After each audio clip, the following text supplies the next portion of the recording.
You might have noticed we're in D.C., and that's because this weekend, Washington, D.C. has hosted the 45th Annual Legislative Conference of the Congressional Black Caucus Foundation. Much more than just a conference, the annual CBC weekend, as it has come to be known, is a substantive convening of elected officials, activists, policymakers, journalists, and academics from across the country. They're called to Washington to respond to the most pressing issues facing black communities and to offer analyses and solutions. Every high-ranking official interested in having his or her voice heard among black Americans is sure to make an appearance. Yesterday, Attorney General Loretta Lynch spoke to a crowded room about criminal justice reform and voting rights. This morning, Vice President Joe Biden is attending the annual prayer breakfast. And this evening, President Obama will address the awards dinner. Hillary Clinton's also scheduled to be in attendance right at the table of Congressmen Rangel and Conyers. Which is why it's worth noting that the recurring theme of this weekend centers on a group of activists who had not yet even been born when the CBC Foundation held its first gathering. Because this year, the dominating idea of the conference is quite simply Black Lives Matter. Still with me, Representative Barbara Lee and the Leadership Conference's Wade Henderson. And joining us now is Afoma Ike, who is attorney and co-creator of Black and Brown People Vote, and Dee Watkins, Salon.com columnist and English professor at Goucher College and author of the new book of essays, The Beast Side, Living and Dying While Black in America.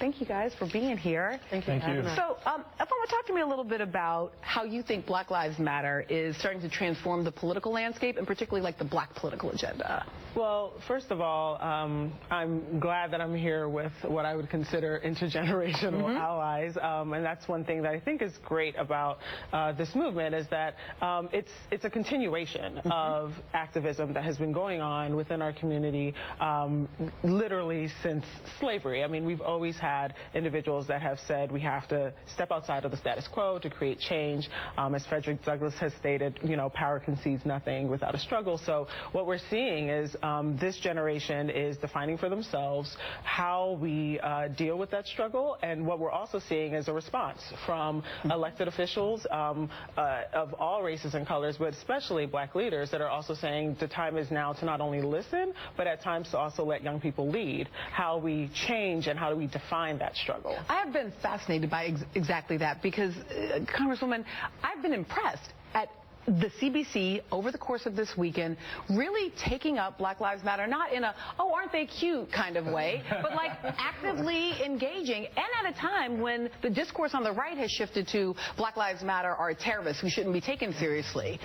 Well, first of all, Black Lives Matter is a movement that we all must listen to and connect with. Once again, I'm proud of my district, Oakland, California, where we have so many young leaders in the Black Lives movement. Secondly, the Black Lives movement has evolved into a really political movement that's challenging candidates on public policy issues which have to do with institutional and systemic biases and racism. And it's so important that young people continue this movement, but that those of us in Congress listen to, because our movement and the wind beneath our wings and the push, of course, has to be from a democratic movement from the outside. I mean, that's how democracy works. That's what we're witnessing. So that, you know, is why there are some members of CBC I'm just here for. And I just like, I so appreciate that. I moderated a panel at the request of Representative Lewis, who put together a panel that had SNCC activists along with Black Lives Matter and Justice League activists. And very similarly, like I saw him lean in and engage those young people and say, you remind me of what we were doing. But no need to act like everybody feels that way. I just want to show the Washington Post. There was a piece titled, I was a civil rights activist in the 1960s, but it's hard for me to get behind Black Lives Matter, written by Barbara Reynolds, where she kind of goes through and does the full respectability politics, saying you can't tell whether or not they're mob actors or the protesters. And I just, wait. Look, I love Barbara Reynolds, but I think that analysis is something I'd have to push back on. I mean, I think when you meet these young activists like those that we have here, what you find is that they recognize the value of moving forward politically, taking a social movement and now turning it into a political movement. So by emphasizing the importance of making change, yes, in the broad sense of raising their voices, but in the very specific sense of going to the ballot, generating new voters, and helping to engage in the political process, I think they can't help but make change. That's why Ta-Nehisi's report, that's why the Ella Baker Institute report, I hope will become a rallying cry for the Black Lives Matter movement, because they point out that systemic inequality and unconscious bias collude to create a system that creates a virtual caste at those at the bottom of the economic and political ladder. And most of those who are also caught incarceration, the mass incarceration movement, can't fend for themselves.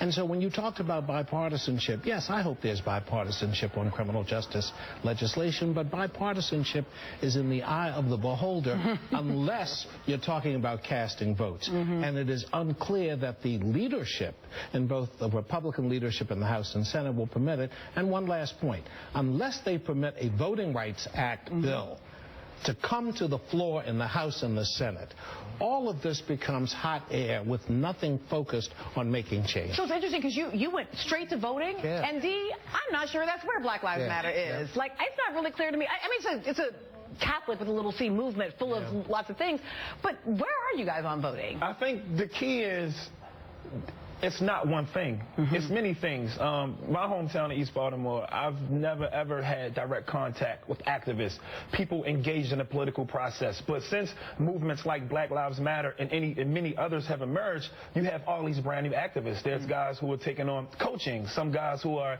helping out people with financial literacy, some people like me who focus on writing and journalism. So we're all becoming activists in our own right and doing things to strengthen our community. So if you push back on Black Lives Matter, then you're kind of pushing back on the progression of black people in America in general. We need these types of movements and all of these different types of activism to take place if we want to see real change. There's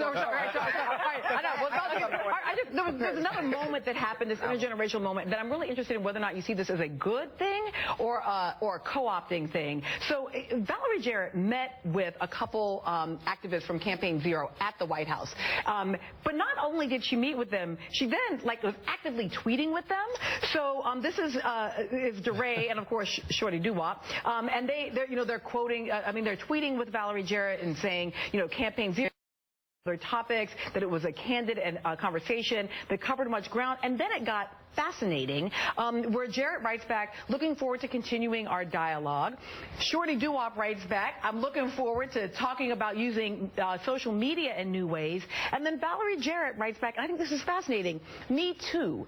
You are the experts. And there's a part of me that's like, what just happened? This is amazing. Here's a senior White House advisor tweeting it up with DeRay and Shorty Doo-Wop. On the other hand, I also wonder, did it co-op? So that's going to be the question on the table. We're going to come back, and we're also going to talk about Batman and the police. All that's happening when we come back.